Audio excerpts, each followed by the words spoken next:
Hi, this is Mike Maloney.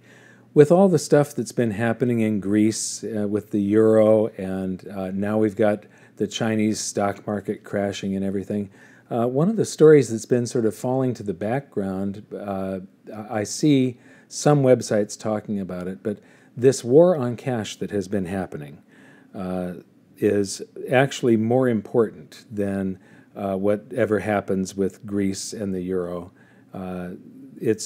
This is something that is actually quite evil. It's the first step toward complete control.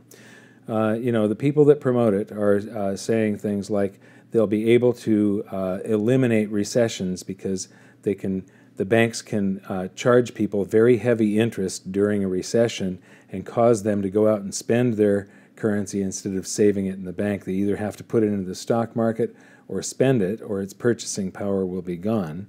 The promoters also say that it's going to limit crime. It's going to make crime very difficult. But it's also the first step in the government being able to just turn you off as a citizen if they don't like you for some reason. It's also, there's been something very insidious that has gone on for a very, very long time. If you look at what happens when you make a transaction in cash, 100% of the purchasing power that you've got in your $100 bill or whatever gets transferred to the other party in that transaction. There's no commission, there's nobody taking a fee, no cut, no extortion. But if you use a credit card, there's merchant fees of usually somewhere between 2.5% and 3%. And so as we've gone from a very cash-based society, when the Federal Reserve started, we started creating our currency by backing it with treasury bonds, which pay interest.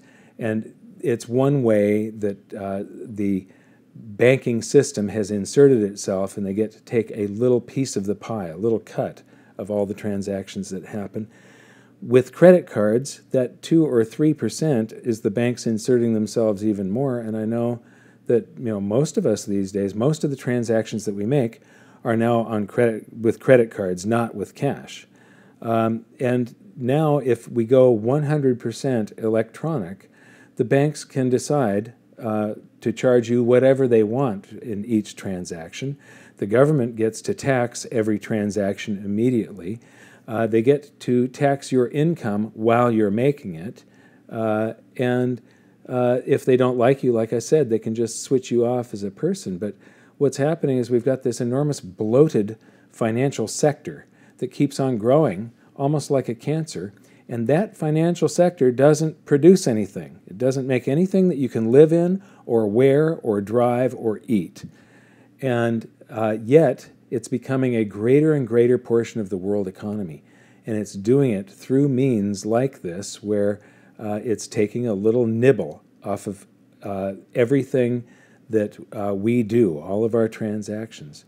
So I just want to say that this is flat out evil, and it should be something that we are all against. And when somebody talks about the virtues of a cashless society, I hope that you can just sit them down and give them a little lesson on what the outcome possibly may be, and that they'll just end up losing a little bit more of their freedom, if not all of it. So that's all. If you haven't subscribed to our channel, please do so. Thanks a lot for listening. I'll talk with you next time. And so right now we're number 17. There are 16 other countries in the world that are more economically free than the United States. And here is the sad thing. This is a predictor of where our economic prosperity is going to go in the future. We are headed down, not up, because we are voting for the government to take care of us more and more and more. That's part of the collectivist swing. We had the abuses of capitalism and the extremes when the banks